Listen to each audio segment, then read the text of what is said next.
Horacio.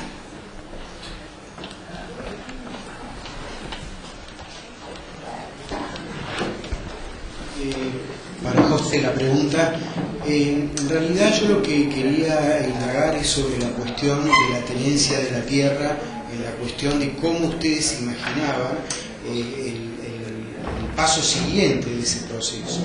Es decir, vos nos mostraste claramente en el video cómo de una manera ingeniosa, muy práctica, absolutamente pragmática, generaron un espacio urbano que era reconocible. El recorrido del auto mostraba las calles, el cordón cuneta, la conformación, la plaza, el jardín de infantes, la sala de primeros auxilios, todos esos elementos que uno lo identifica como una construcción urbana razonable. Ahora, mi pregunta es, ese esfuerzo tan bueno, digamos, de tanta calidad, de dar una solución donde lo que estaba era el caos, ¿cómo lo imagina que después se va a consolidar jurídicamente en cuanto a tenencia de la tierra, ¿no? Sobre todo con estos marcos normativos que todos conocemos de su lentitud, complejidad y todo eso? Y la pregunta va a ese sentido. Lo que uno ve en las usurpaciones es que la gente no va a un lugar de donde lo pueden sacar, y en general no va a un lugar donde no puede quedarse tampoco, ¿no? Entonces, el caso que yo mostré claramente es un sitio del Estado Nacional que no había perdido su uso específico, es decir, estaba en stand-by, por decirlo de alguna manera. La necesidad muy contenida y las explosiones sociales del 2002-2003 generaron en toda nuestra ciudad muchas de estas repercusiones. En vez de ir con una topadora, como muchas veces suele suceder, y mi ciudad no es ajena a eso, nosotros decidimos ir justamente al revés, sin ningún tipo de actitud de esa naturaleza, sino a conversar, y encontramos muy buena receptividad. Tal es así que, como ustedes vieron en la primera foto que la saqué yo, la gente era todo un desorden de cómo estaba, y al día siguiente fueron los agrimensores y se puso todo bien, incluso se liberó el espacio. Ahora, el tema es la gestión de ese dominio. Ahí hay cuestiones políticas y cuestiones burocráticas. Claramente el gobierno, la lógica del gobierno, sobre todo nacional, de los 90, era una lógica donde no le prestaba atención a estas cosas y donde además le interesaba sacarle, aunque sea 2,50 pesos a cualquier bien del Estado. La lógica de estos últimos años ha sido una lógica muchísimo más generosa para poder gestionar este tipo de cuestiones. Ahora, necesitas un gobierno local que lo quiera hacer. ¿Sí? Paradójicamente, desde la Blanca no hubo mucha actitud en ese sentido con esta tierra, ¿no? Y con otras, yo lo digo más que nada de charlas con Medina Luciano o con algunos, posiblemente haya habido esa gestión, pero uno, en términos generales, lo que ve es que en los 90 el gobierno nacional no tenía actitud de encaminar saneamiento jurídico más allá de la entierre, y en los últimos años sí se ha visto. Sinceramente no lo veo complejo en este terreno. Hay otros terrenos que sí. En Bahía, para mí, hay un solo barrio que es fundamental relocalizar. Había dos, uno lo localizamos en nuestra época, y hoy hay otro por cuestiones de inundación, ¿no? Así que sí. Pero después, si la tierra corta es una cuestión jurídica. Cuestiones jurídicas muy complejas son las de las colonias ferroviarias. La gente que está intrusando ya en esos bienes ferroviarios. Ahora, sinceramente, dígame si no lo sienten excusa. Dígame si no es posible que funcionarios se sientan y digan, resolvamos esto, muchachos, porque la gente está viviendo ahí. Y de última, a la gente no le dicen nada por arreglar una pared o por abrir un agujero nuevo. Por lo cual, si no le dicen nada a la gente, démosle una mano para que ese lugar sea más digno.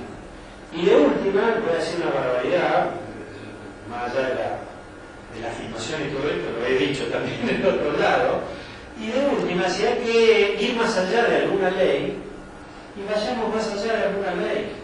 porque total vamos a estar contenidos por la Constitución que dice que tenemos que dar derecho a la vivienda.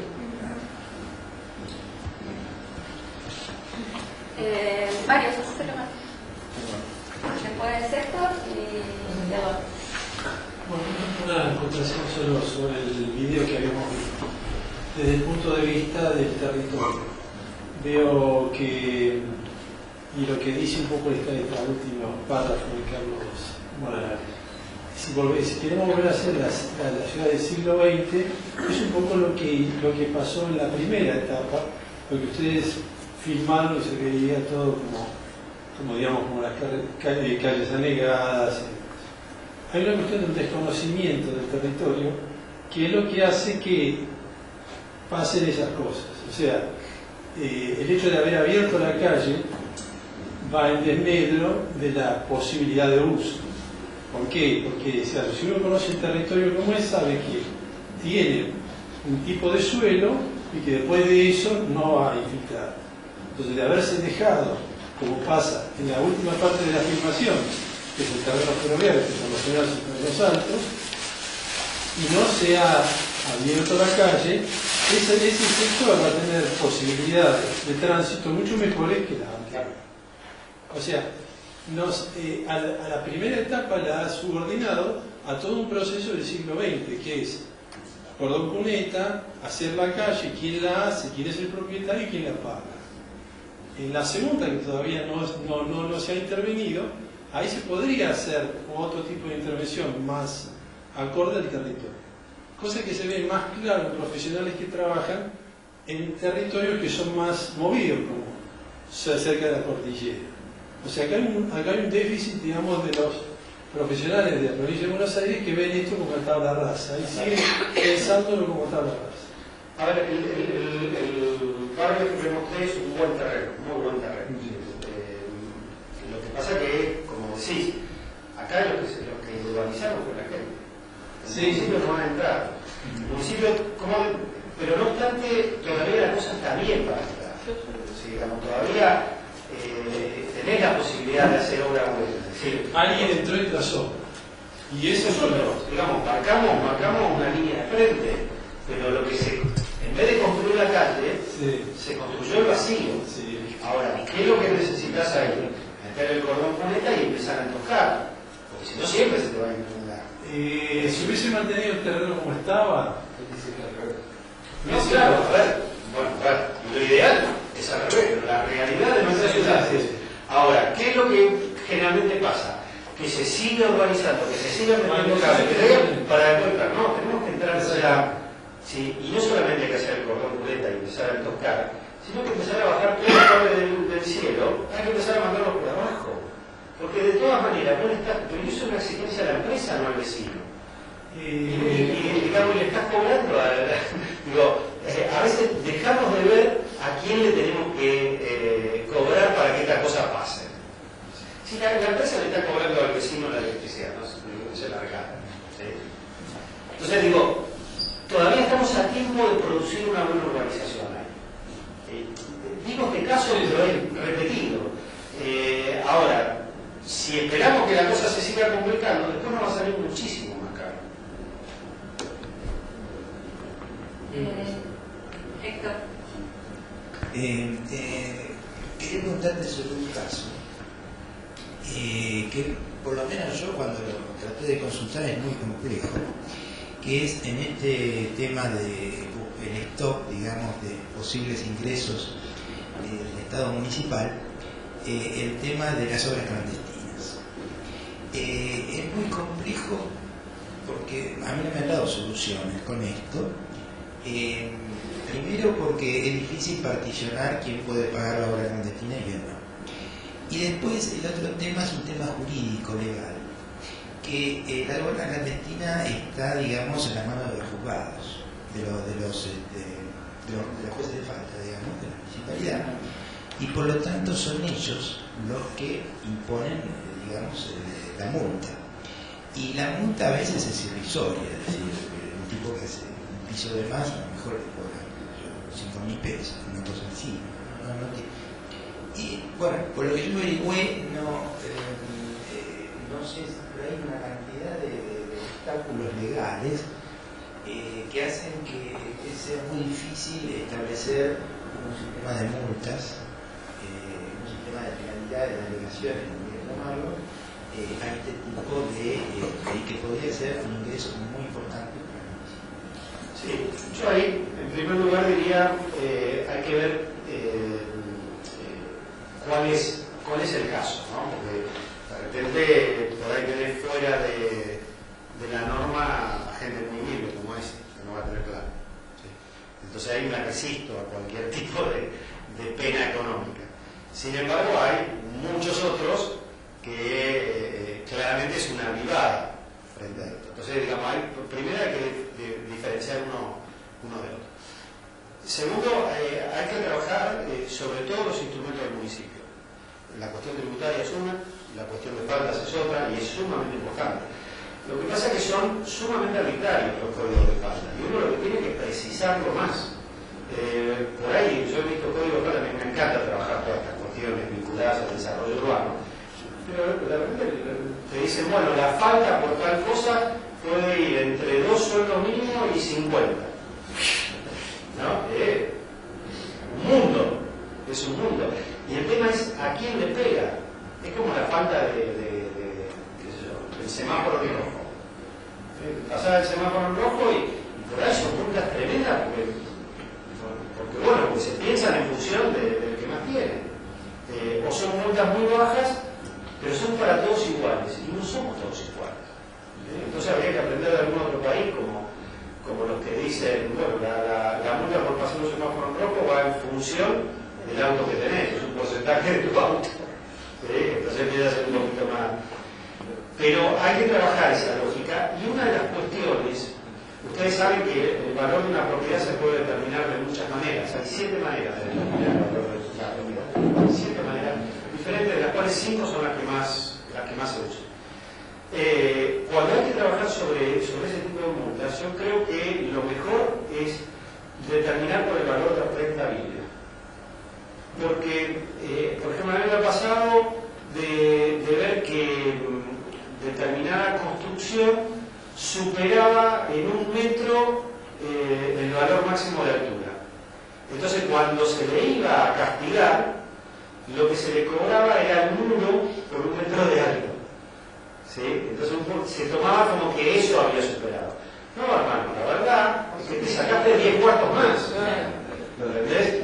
Entonces yo te voy a cobrar por la rentabilidad que te dan esos 10 cuartos. ¿Se entiende? Hay un caso fantástico en San Pablo, que es la autorización, al revés, a un shopping para poner un puente por arriba de la calle, que le permitía hacer el estacionamiento diferente del shopping. Y entonces el cálculo tenía que ver con la rentabilidad que le producía el estacionamiento. Y sacaron no sé cuántas viviendas de compensación por la construcción de un puentecito, porque el cálculo fue en función de la rentabilidad. Por eso digo, hay un mundo hoy de herramientas que son interesantes para explorar y que están al servicio de los municipios para enfrentar estos problemas, más allá de lo que pueda bajar de nacional. Ahora, esa, digamos, esa complejidad, digamos, porque uno me dice la ley del municipio, ¿cierto? La ley del municipio, que es muy compleja y impide, por eso. La pregunta es, ¿la capacidad política, la decisión política, es más fuerte que todos los obstáculos jurídicos legales que son tan insuperables? Bueno, pero Héctor, recientemente la modificación que se hizo al Reglamento General de Construcciones en Mar del Plata, no solo que ordena la demolición, prevé ordenar la demolición, sino que incorpora la figura de la sobretasa permanente, en la medida de que vos no demuelas, habiendo tenido ordenada la demolición, no demuelas, la tasa de servicios urbanos es más cara justamente por no haber demolido, o sea que alguna modificación se debe poder hacer. Lo que pasa es que acá también lo que falta es el mismo Estado. Si la obra clandestina existe, no es simplemente porque la gente decide construir sin permiso, sino porque hay una falta de acción en su poder de policía del propio Estado municipal. Si no, yo no me explico, digamos, una cosa es que una persona construye una habitación de más en el fondo de su casa, y yo coincido con lo que dice José, digamos, puede ser que las multas más graves sean aplicadas de la misma manera para aquel que tiene que resuelve con una habitación más el déficit que tiene en su vivienda, que aquel que tiene un rédito extraordinario por la ampliación que a sabiendas hizo de manera clandestina o antirreglamentaria en algún caso. A veces no es clandestina, pero es antirreglamentaria. Yo creo, para contestarte, creo que estamos hablando de una provincia que tiene municipios que no tienen autonomía. Dependemos de la provincia todavía. Pero dentro de esa variable, la ley orgánica nos da muchas facultades interesantes, y si hay algo que le faltaba a la ley orgánica que pedíamos con mucha fuerza, lo está dando la ley de área. Entonces, no te digo que tenemos todo, ¿sí? Porque necesitamos expertise, necesitamos experiencia de cómo se manejan algunas cosas que hagamos. Por ejemplo, un banco, pero que se dedica a trabajar estos temas de rentabilidad urbana. Un banco del Estado, verdaderamente, que vaya teniendo un know-how de cómo trabajar estos temas, ¿no? Está claro, el banco hipotecario no es nacional, todavía hablamos casi por costumbre, el banco hipotecario sociedad no, gobernado exclusivamente por el sector privado. Si bien las acciones son del sector privado y sector público, el presidente solamente lo puede elegir el sector privado que compone el paquete accionario. Y las 6 empresas más fuertes que tiene el banco hipotecario son especialistas en negocios financieros y negocios inmobiliarios, preferentemente barrios de alta gama y hoteles y comercios. O sea, no tenemos el know-how para los problemas que nosotros necesitamos. ¿Se entiende? Nosotros necesitamos un banco, sea hipotecario, sea de provincia, sea de la nación, sea el que sea, que no solamente desarrolle la cuestión de que desarrolle la expertise de cómo trabajar la rentabilidad de la tierra. Porque desde los municipios solo no podemos. Estas cosas que yo mostré se pueden hacer. Necesitamos algo más fuerte de arriba. Bueno, mi pregunta sería para los dos oradores, ¿no? Yo no conozco muy bien la línea de créditos Procrear. Entonces, bueno, vos dijiste que el Procrear es una gran cosa. Y la verdad que la percepción que yo tengo desde mi escaso conocimiento del Procrear es muy mala. ¿Por qué digo que es muy mala? Por la experiencia que yo tuve con algunos casos concretos, que noto que el Procrear deja al agente de clase media y media baja en solitario en la cuestión más importante que tiene el tema de la vivienda, que es conseguir la tierra. Entonces, resulta que después vemos que el Procrear genera un tipo de desarrollo urbano que aleja a la gente de medianos, en el caso de clase media y media baja, la aleja de la ciudad, o la aleja de los lugares del acceso a las oportunidades que generan las ciudades, a lugares alejados que no son urbanos sino que son suburbanos. Digo que son suburbanos porque no tienen la mixtura de servicios y de cultura que debe tener el suelo urbano. Y me parece a mí que es con este sentido de generar un consumo rápidamente, y se sacan de encima el tema más delicado, que es el tema del suelo urbano, y no veo una estrategia que semejante masa de dinero que tenga una estrategia de desarrollo urbano detrás de eso. Porque lo que yo, hasta donde yo vi, lo que genera eso es esa ciudad que todos no queremos, esa ciudad segregada, esa ciudad difusa. Sí, comparto. Bueno, yo decía eso, ¿no? El Procrear no está pensado como una estrategia de desarrollo urbano, sino como mover la economía, ¿no? Yo, ¿sabes de dónde lo digo? Yo me paro mucho en el gobierno local. Yo digo, la responsabilidad es nuestra. Entonces, está viniendo de Nación una herramienta que me sirve, pero no es la única, no puede ser la. Si yo la tengo como la única, soné. Me puede generar problemas. En la verdad, es un lío tremendo porque no hay tierra para Procrear. Entonces, como te prestan la tierra, lo que han generado es que el precio de la tierra aumenta. Es manual, pasó en todos lados. Ahora, como también es el tema de cómo calificás vos, estás hablando no solamente de un sector formal, sino que esa inversión muchas veces ha ido destinada a barrios cerrados, a barrios parques, es decir, a zonas donde la rentabilidad de la tierra ya existe.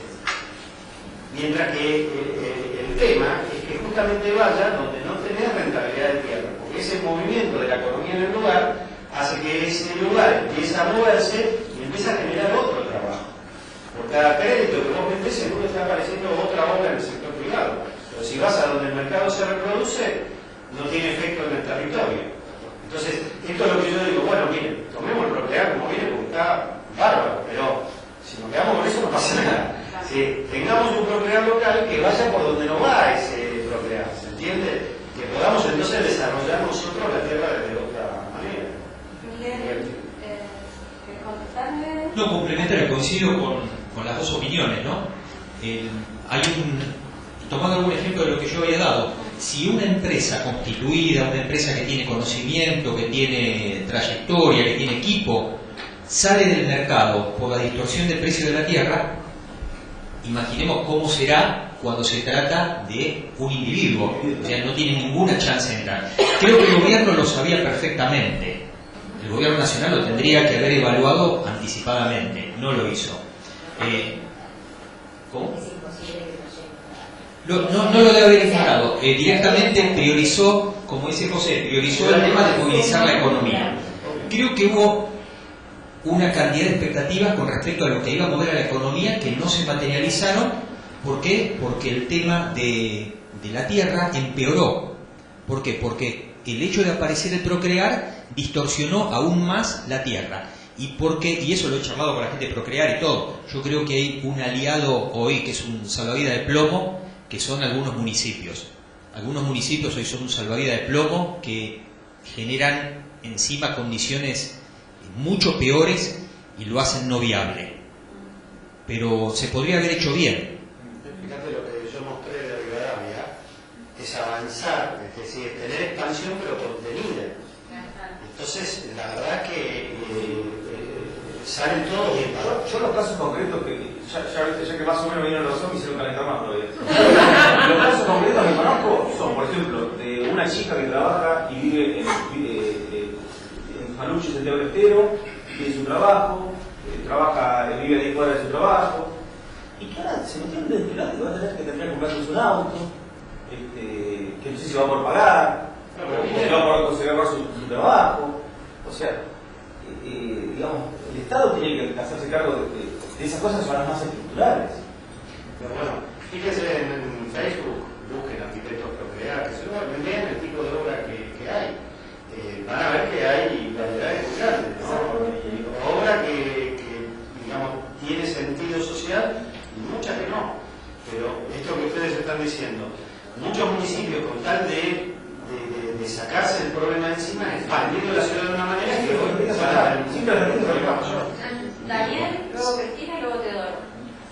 Bueno, un poco de sintonía con no directamente con el Procrear, pero me parece que uno de los temas que a mí me interesaba el taller en relación al uso de suelo y ciudad era cómo, de alguna manera, qué instrumentos podemos encontrar para frenar la expansión urbana. Y de alguna manera siempre decimos que uno de los procesos que hay que estimular es la densificación. Entonces quería saber si habían testeado o desarrollado instrumentos que fueran viables en ese sentido, en sectores consolidados de ciudad, digamos, en razón de los valores del suelo con infraestructura, ¿no? Si no sigue siendo más barato aún construir fuera de la ciudad y hacer infraestructura afuera o no en los sectores consolidados. Dos cosas. Respecto de la periferia, instrumentos tenemos. El 89-12 te marca claramente cuándo puedes expandir y cuándo no. Porque necesitas voluntad política para cumplirla. Porque si no, la verdad que acá la velocidad de 400 se cae. Una locura total. ¿Sí? Si vos tenés voluntad política de que la cosa va controlada, la herramienta la tenés, que es la misma 89-12. Ahora, el Procrear, nuevamente. Por ellos mismos, dicho, ¿no? Por colegas y amigos. No se puede seguir reproduciendo la ciudad con el bloquecito individual, porque nada, se te va a necesitar un montón de plata. Ahora, el Procrear viene haciendo un esfuerzo para justamente poder trabajar en pH, en densificación. Pero es que no podemos esperar todo de la herramienta nacional. Si vos empezás a mechar con herramientas locales, pero vos tenés tu desarrollo urbano. Entonces decís, bueno, acá me toca bien procrear, pero meto también algo más densificado, que lo voy promocionando desde el Estado, que lo habilito yo, viste, con la ordenanza, es decir, voy generando mixtura. ¿Y por qué no meter algo comercial? Porque esos barrios necesitan un poquito de comercio también. Digo, entonces, me parece que falta un poquito de actitud, por no decir de inteligencia, de los municipios para ir saliendo de la ciudad segregada, en el sentido de esta es la ciudad de clase tanto, esta es la ciudad del barrio tanto, esta es la ciudad de... ¿sí? Y empezar a generar esa mixtura que es lo bonito de la ciudad. Y hacia adentro, con herramientas como las que yo conté, ¿no? O sea, el lugar desocupado, bueno, empezar a ver que tiene una presión de incremento geométrico, o sobre sus tributos, o de ir a conversar con el propietario, identificar al propietario, ver qué capacidad tiene, que no, cómo me asocio, cómo lo desarrollo, esos edificios vacíos que pueden ser bonitos, pero digo, no solamente el Puerto Madero tiene edificios patrimoniales que pueden ser departamentos, y no todo tiene que ser para sectoral, es decir, con otra actitud de gobiernos locales, yo creo que hay mucho que se puede hacer. Bueno, una de las primeras cosas es una pequeña aclaración del procrear como disparador de la pregunta que les voy a hacer a los dos, pero retomando algo que vos dijiste. Bueno, una de las cosas del procrear muestra la fragmentación del Estado, porque como ustedes saben, vos mencionaste lo del banco hipotecario y además trabajan dos agencias estatales, en este caso que es el ANSES, entre las cuales no hay conexión, razón por la cual en el interior mismo de la política pública hay varias fragmentaciones con las cuales el usuario tiene que lidiar y en una forma bastante, o sea, que deriva el maltrato igual que los profesionales y qué sé yo. Bueno, vos hiciste mucho hincapié en esta articulación que hay en Chile, que es un caso que yo siempre destaco porque creo que han podido solucionar problemas mucho mejor que nosotros, por lo menos desde mi visión de antropóloga lo tomo como referencia, esta unión entre lo público y lo privado, ¿no es cierto? Quisiera que comentaras algo de eso y si vos tenés, decías que trabajabas con frecuencia allí, si vos tenías como algunos secretos de, bueno, cómo se pudo gestionar, cómo se puede sostener o estimular esa articulación, que creo que yo veo que es el gran déficit acá, porque todo lo que podemos decir académicamente está precioso, pero después cómo logramos llevar esto que decimos acá en la academia a los tomadores de decisión. Sí, ellos tienen una condición de arranque totalmente distinta a la nuestra. Cuando uno mira a los profesionales que trabajan en el Estado, son profesionales y tienen estabilidad. Cuando uno mira al empresario, la gente que hace negocios inmobiliarios en Chile de desarrollo son empresas. Cuando lo miramos acá, la mayoría, o sea, tenemos una atomización tan grande del negocio, producto después de la crisis del 2002, y sobre todo de la figura del fideicomiso al costo y todo eso, que los proyectos no lo hacen más las empresas, los hacen individualmente. O sea, se junta un arquitecto con un odontólogo y un comerciante y eso ya es es un proyecto empresa, pero no es empresa. Entonces, es tan precaria esa mesa de un profesional argentino circunstancial traído por la política, porque la gente no se plantea hacer carrera dentro del Estado por la inestabilidad que tiene. Y por otro lado, la contraparte privada, que es muy precaria. Entonces, eso es una cuestión evolutiva, ¿no? O sea, si nosotros promovemos que los negocios inmobiliarios se hagan con empresas, y el único que tiene experiencia, conocimiento y puede trascender es una empresa. No hay un señor iluminado que se puso un sombrero blanco e hizo un proyecto en Puerto Madero. O sea, eso no... O sea, las empresas son las que pueden replicar y que pueden aprender y que pueden hacer las cosas mejores y que pueden incorporar recursos humanos de otro lado y que puede un tipo dejar de trabajar acá y encontrar trabajo en otra empresa equivalente. Hasta que nosotros no tengamos la evolución y conformemos eso, y estamos en una situación que para arrimar a Chile estamos lejísimos. Los peruanos, arrancando de mucho más atrás que nosotros, por lo menos desde el sector privado, tienen el modelo chileno. Lo que falta construir ahora es la contraparte del Estado, el profesionalismo desde el Estado. Y por lo menos tienen la mitad, le falta la otra mitad, a nosotros nos faltan las dos partes. Por supuesto que hay excepciones, ¿no? Hay municipios que la cosa funciona bien, pero son minoría. No son representativos. Son Le hago otra pregunta conectada con esto y ya lo dejamos a Teodoro. En Chile, por ejemplo, nosotros hemos trabajado en nuestro proyecto de la universidad toma de decisiones, que es una de las cosas que vos viste. Por ejemplo, ayudaría a tratar de gestar algún tipo de entidad o de acompañamiento, como ha propuesto el INVI, que ya vienen trabajando hace varios años, que es un espacio de asesoramiento y acompañamiento para la toma de decisiones en hábitat, que vos habías dicho algo que es muy interesante. Nosotros lo que planteamos es que sería aplicar, porque yo he trabajado temas de salud, criterios de atención primaria de la salud, que después de todo es uno de los grandes derechos, salud, educación y vivienda, con el mismo criterio de este acompañamiento en la toma de decisiones, sea natural. ¿Pensás que eso es viable como está haciendo el INVI? Ninguna duda. ¿O sería, en el caso nuestro? Para mí, yo lo creo súper positivo y creo que hoy tenemos la gestión inversa. Hoy hay una cantidad de estructuras que van exactamente apuntando a la desinformación, a la confusión, a la metida de pata, y te atienden rápidamente para que tomes el camino equivocado. Se ve con la cantidad de seminarios que tienen como destino confundir a la gente. O publicaciones. Hay una estructura enorme para favorecer este mamarracho que estamos viviendo, que es fenomenal. España lo hizo peor que nosotros, inclusive, financiado por una cantidad de partes interesadas. Si una partecita de recursos que se usa para la confusión se usara para la educación, bueno, descontaríamos, porque aparte tenemos unas ventajas enormes con respecto a Chile, podemos aprender más rápido. Claro, pero hoy lo que vos proponés lo tenemos, pero para el mal. Para el mal no, para otro negocio, no para el... No sé, cada uno tiene una verdad. A mí no me gusta esa forma. O sea, esos seminarios para promover el fideicomiso al costo, el condotel, el no sé cuánto, a mí no me gusta. Una propuesta para el colegio y la facultad. Tienen ahora dentro de poquitos días uno, La semana que viene. acá, que hay mucha gente que está alineada más o menos con lo que yo pienso que me gustaría, y hay otros que están al revés. ¿Podríamos dividir los dos? No, porque se contamina los insumos. Si un tipo viene y dice que la tierra es reserva de valor y que hay que hacerlo con los inversores y que va a subir siempre y todo, automáticamente es como yo digo, hay unos tipos que la gente come maíz. Básicamente la comida principal de México es la tortilla de maíz.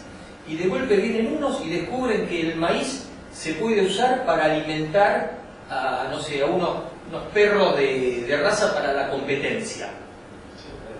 Y me distorsiona el precio.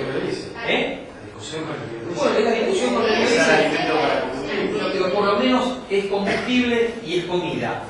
Acá es nada, la nada misma, es simplemente la timba. O sea, peor todavía.